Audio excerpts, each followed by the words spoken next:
Olá, vamos continuar o nosso vídeo do projeto Vai e Vem, que é ministrado pelo professor José Gomes, na matéria de microprocessadores. Nós somos a equipe 14, os integrantes desse grupo são Amon Lemos dos Santos, João Guilherme Oliveira, Lucas Luiz da Silva, Pedro Silva Furlan Neto e Cauê Galvão. Bom, nós estamos usando a linguagem Assembly de programação para o PIC. Nós estamos utilizando o PIC 16F877A. Falando um pouco do Assembly, o Assembly é uma linguagem de montagem ou de programação que ela surgiu mais ou menos nos anos 50, como dando início ali à segunda geração de linguagem de programação, quando os computadores ainda utilizavam válvulas, né? Ainda não existiam os transistores. Quando apareceram os transistores, né, os países houve a necessidade de da criação de linguagem de programação por conta da Guerra Fria e do poder computacional que as duas elites, assim, as duas superpotências de Estados Unidos e Rússia estavam, né, se transformando. Né, com a invenção do transistor, é, essa necessidade né, de linguagem ela se tornou muito forte por conta da necessidade que nós tínhamos de conversar com a máquina de uma maneira um pouco mais dinâmica e sem a necessidade de escrever linguagem de máquina, 0 e 1. Né, o assembly é a linguagem mais próxima que nós temos do binário, porém ele é um nível mais alto que a linguagem de máquina, ou seja, não precisamos colocar lá zeros e uns direto para que a máquina possa entender. Bom, esse microcontrolador que estamos usando, eu já falei o nome, né, PIC16F877A, ele é da família dos microcontroladores de 8 bits, a tensão de operação dele é de 5 volts, é TTL, né, aquela lógica de high-low. A tensão máxima de alimentação dele é 5 volts e meio.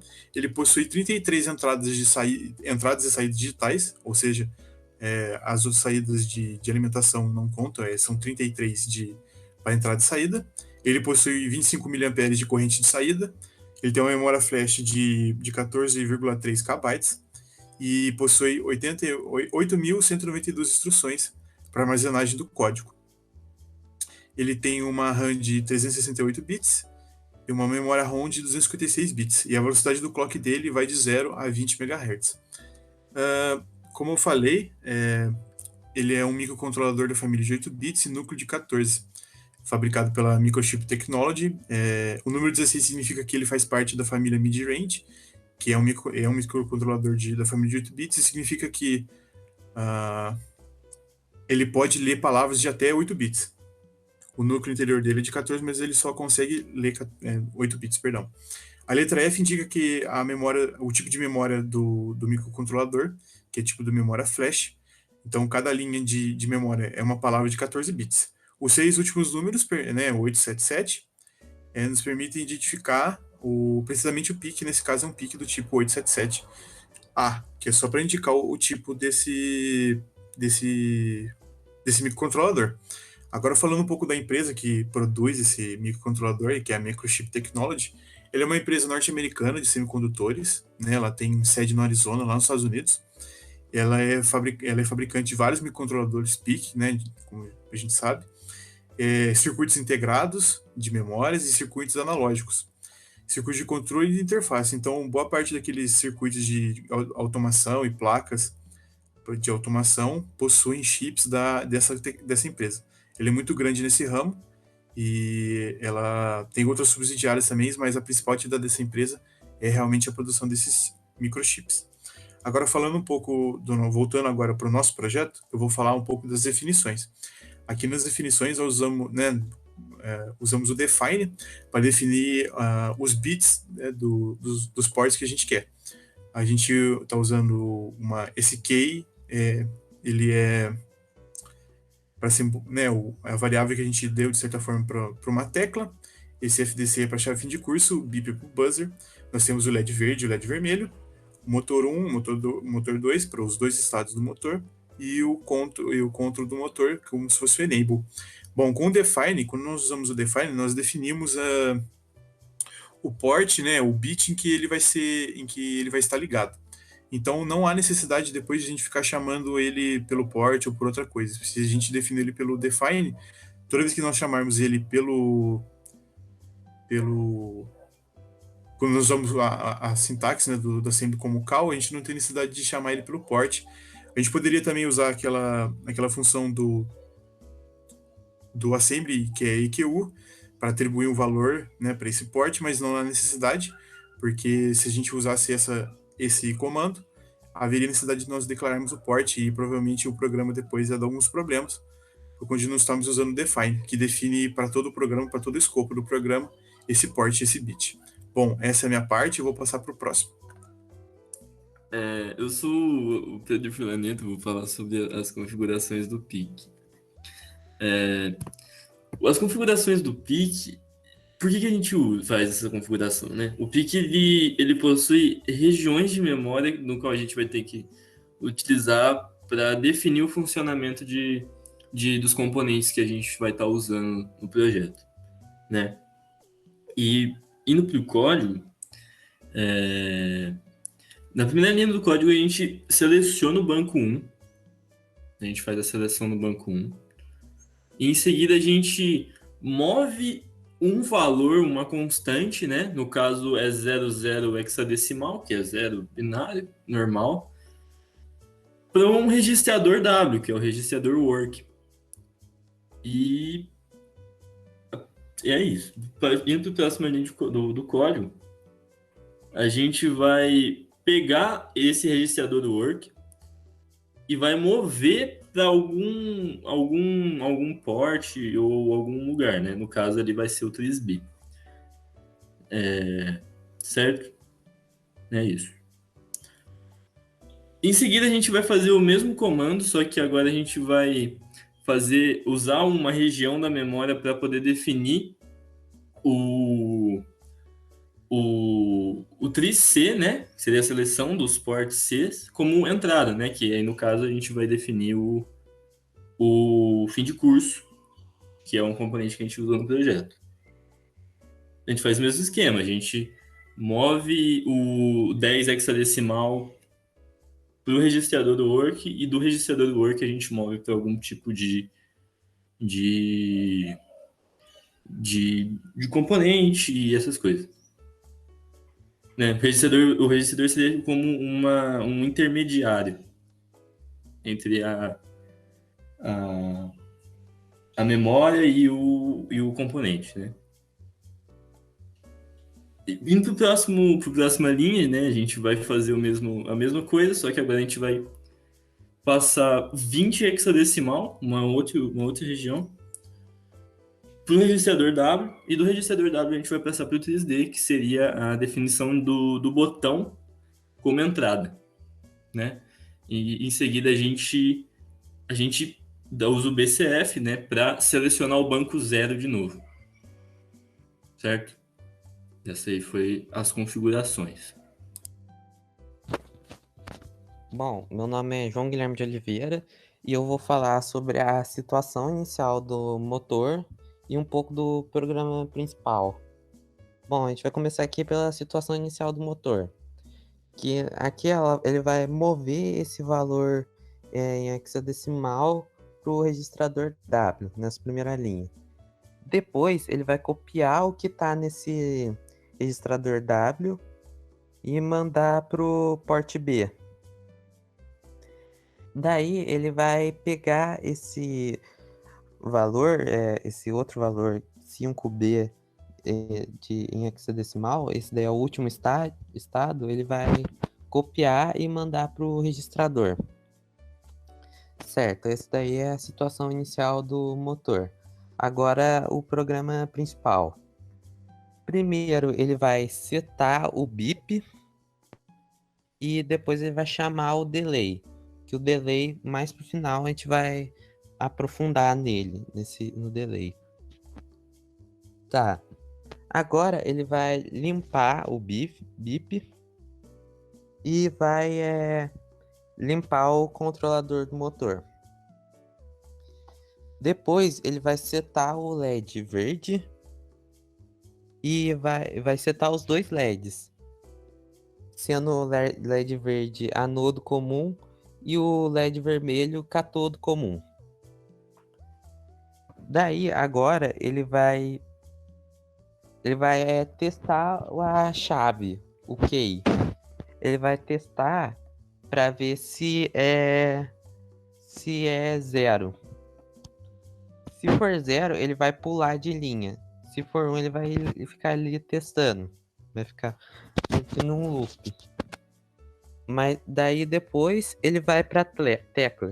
E basicamente é isso o programa principal.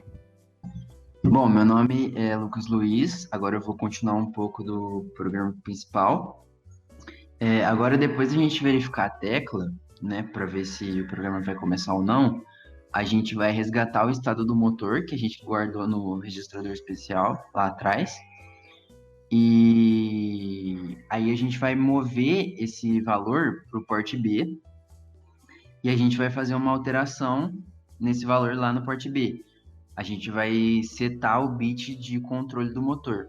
Se a gente for voltar lá no começo, a gente vai poder ver que a gente passou esse valor aqui em binário, que é 01111101.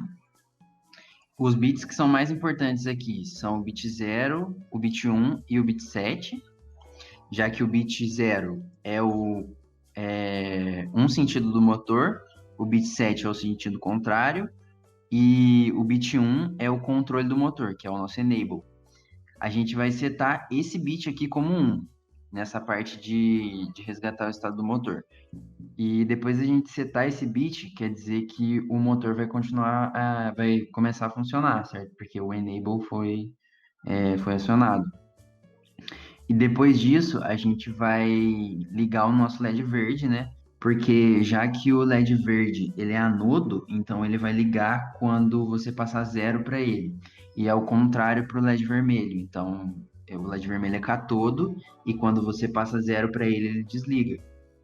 Então, o que a gente faz nessas duas linhas aqui, a gente vai ligar o LED verde e desligar o vermelho, que indicava que o motor estava desligado. Depois disso, a gente vai vir aqui para a parte do sensor, que a gente vai verificar se o fim de curso está mandando, qual sinal que o fim de curso está mandando, né? Então, se o fim de curso estiver mandando um sinal positivo, ou seja, 1, ele não vai pular a linha e vai chamar a subrotina revert. Se ele estiver mandando 0, ele vai continuar, ele vai pular a linha e não vai passar por esse call. Então, se a gente clicar aqui, como o fim de curso, lá no começo do programa, a gente ligou ele ao port C bit 4, aqui a gente tem na janela dos estímulos, a gente tem o comando que a gente pode dar. Então, digamos que eu queira que o fim de curso passe um valor de 0, ou seja, que o fim de curso não esteja disparado, né? A gente vai setar low aqui. E aí, quando a gente continuar o programa, ele vai pular essa linha e vai direto para a verificação da tecla. Nessa parte da tecla, você vai verificar a tecla novamente para ver se o usuário apertou. E aí, se ele apertou, você vai parar o motor. Se não, você vai voltar para o sensor. E como a tecla ela foi atribuída para o porte D bit 5. A gente também tem na janela os estímulos do porte D bit 5. Então, digamos que eu não tenha apertado a tecla. Então, você está low aqui. E aí, se eu continuar o programa, eu vou voltar para a parte do sensor. Eu vou pular a linha do stop e vou voltar para a parte do sensor. O sensor continua 0, eu vou ir para a tecla 0, e aí eu vou ficar nessa. E nessa parte é que o motor vai estar se deslocando não. O motor vai estar girando, né? Até a peça que ele controla atingir o fim de curso. Na hora que o fim de curso atingir, ele vai setar high aqui, no port C bit 4. E aí você vai vir para o revert, que é a nossa subrotina. Ou, se a pessoa desligar, você vai vir para o stop, que vai parar o nosso programa, né? Eu sou o Cauê Galvão e eu vou explicar agora as subrotinas. A gente usou duas subrotinas nesse programa, a revert e o delay. A revert, obviamente, é para a gente inverter o estado do motor, e o delay para a gente atrasar e conseguir ver algumas coisas. no programa.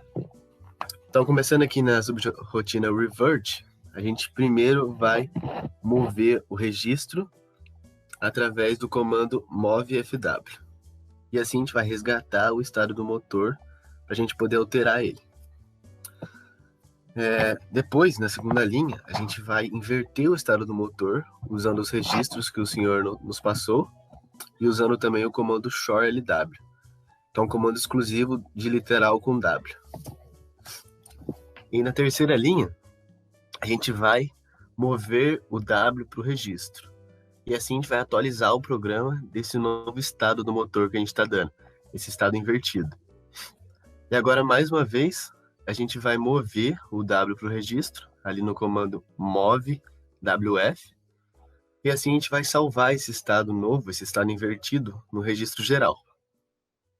E para finalizar essa subrotina Revert, a gente vai dar um comando return. Como vocês sabem, ele volta para o programa principal e sai da subrotina. Agora, partindo para a próxima subrotina, que é a subrotina delay, a gente, antes de mais nada, vai dar um clrf em 2 registros. A gente vai zerar eles. Vamos apagá-los. E aí depois, a gente vai decrementar um deles até conseguirmos o resultado que queremos. Ele vai ficar em um loop, decrementando, vai ficar nesse loop infinito. Decrementando, até a gente conseguir o resultado desejado. Então, vocês podem ver que ele vai decrementar esse registro, e aí, se não tiver o resultado, ele vai descer e vai voltar uma linha, ou seja, vai decrementar de novo. Então ele vai ficar ali decrementando e voltando. E aí, quando conseguir o resultado que a gente quer, ele vai pular esse goTo, ou seja, ele vai para a próxima parte, que a gente vai fazer outra decrementação. Essa parte agora a gente vai fazer a mesma coisa com outro registro. Só que dessa vez, se a gente não conseguir o resultado esperado, ele vai voltar para o começo da subrotina delay. Como vocês estão vendo ali, goTo -4, ou seja, vai voltar lá para o começo, onde ele zera tudo. E assim a gente conseguiu atrasar um pouco o nosso programa, para que a gente possa ver algumas coisas que nós somos incapazes de perceber. Que no caso do nosso programa aqui é o beep, o buzzer. No nosso programa principal, quando a gente aciona ele, se não existisse o delay, a gente não conseguiria ouvir. Ele tocaria tão rápido que seria imperceptível para nós. Então por isso que a gente faz esse delay com decrementações e loops, para a gente conseguir ouvir esse beep. E ali no final tem um end para mostrar para o programa para mostrar para o computador que a gente terminou o programa. Bem, esse foi o nosso projeto. Espero que todos tenham compreendido e agradeço a atenção de todos.